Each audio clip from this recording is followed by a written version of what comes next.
This is okay.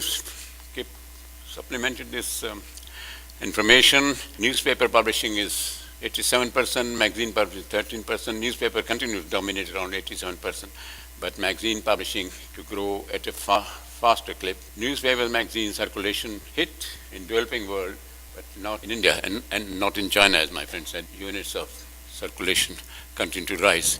But the point is this: the newspapers are feeling the pinch of advertising trends going to the electronic advertising. So that battle is on, and how long they'll be able to resist it. So far, so good. Let's take a look at the Hindi thing. Okay. Now, one of the contributory factors to the success business of the newspapers has been the government comes in often. Newspaper people enjoy a good influence on the government policies. So the government has reduced or removed the custom duty on newsprint, and they have allowed foreign direct investment, whether FDIs or NRI or PIO, FII, up to 26%. Previously it was not permitted because they influenced the policy.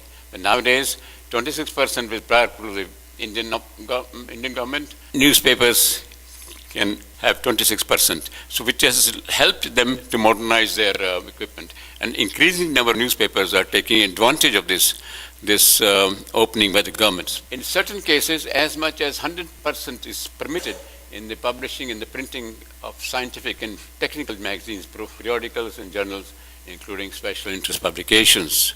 You know, this gives the idea of readership. And two, three things which I like you to draw your attention, that while the English newspapers have a fairly good circulation, they're in lakhs. Lakhs means 10 lakhs make a million. Comparatively, Hindi newspapers in the Indian language are galloping in their circulation readership.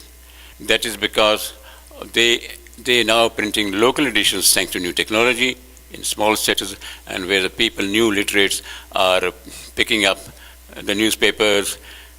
I mean, they're developing this habit of, I get 5 newspapers every day in English and then a couple of them in Hindi. So, you know, there is a habit of newspapers which is growing. They go in a metro, take a train, get in a bus, take a newspaper, and so which wasn't so before. So it's a tremendous rate of growth, regardless of the setbacks from advertising. Now, this is interesting because in spite of these setbacks, in spite of the advertising stress, see the stock market. These are the latest figures. How Jagran newspaper is the largest Hindi circulation paper in India. And see the market share going up. I mean, while many other things are falling. So it's a good area to invest. And which a lot of people, foreign nationals and companies are investing in Indian newspapers. So much for the newspapers. Now let's go to packaging a bit quickly. Like China, India's packaging industry is growing at a 14 to 15%. Maybe China is growing even faster, but this is a good, healthy growth area.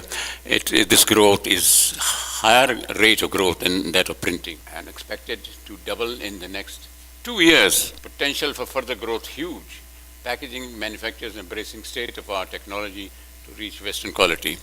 You see, one of the reasons is that so much of, I was speaking to a printer, commercial printer, they said ever since these multinationals have come to India, like Clog or Nestle or whatever, they demand very high quality packaging and they insist on timely delivery. So they all have been forced to increase the plant, and of course, good business for them.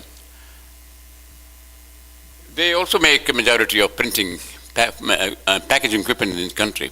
Small packaging units are everywhere in each towns, but in larger ones are few, but they're coming up fast. 80% of India's packaging are SMEs, that is small and medium enterprises using low-cost machinery with limited automation. India makes the majority of the equipment needed to the flexible packaging converting industry, including rotary printing presses, lamination, and pouching machines. Next, please. The value of the packaging machinery imports to India is around 125 million. These figures have been given to me by Packaging Manufacturers Association. So they are fairly authentic. In terms of raw material, India is almost self-sufficient for almost all the raw material required for the manufacture of flexible packaging. Next, please. India in the next 5 years is in the path of breaking this benchmark of quality because of the digital technology revolution. And as we know that in the must-see list of print show, the technology, digital technology has the top place. So this is coming along like in China and India. The people are looking at it very seriously. In the beginning, there is certain hesitancy, but once the digital technology catches on, it will go or zoom up. This would ensure keeping in time of consumers' preference for quality. You know, the point I was trying to make that, for instance, if newspaper is growing, newsprint inks machinery is imported. So a lot of it is kind of goes back to you share the advantage with other countries who manufacture these things. So that's why India and China are big destination for these our equipment manufacturers. It's a very interesting story. One of my friends, Salim Digga, whether he's here or not, he was telling me that his daughter is getting married in London. She couldn't find a printer of excellent printer of wedding cards in London, so she found an American designer and printer whose design is very good, and she liked the quotations. So the American designer designed it nicely, got the approval, and sent it for printing in India. And from India it came. So she paid in dollars, and then she used DHL for.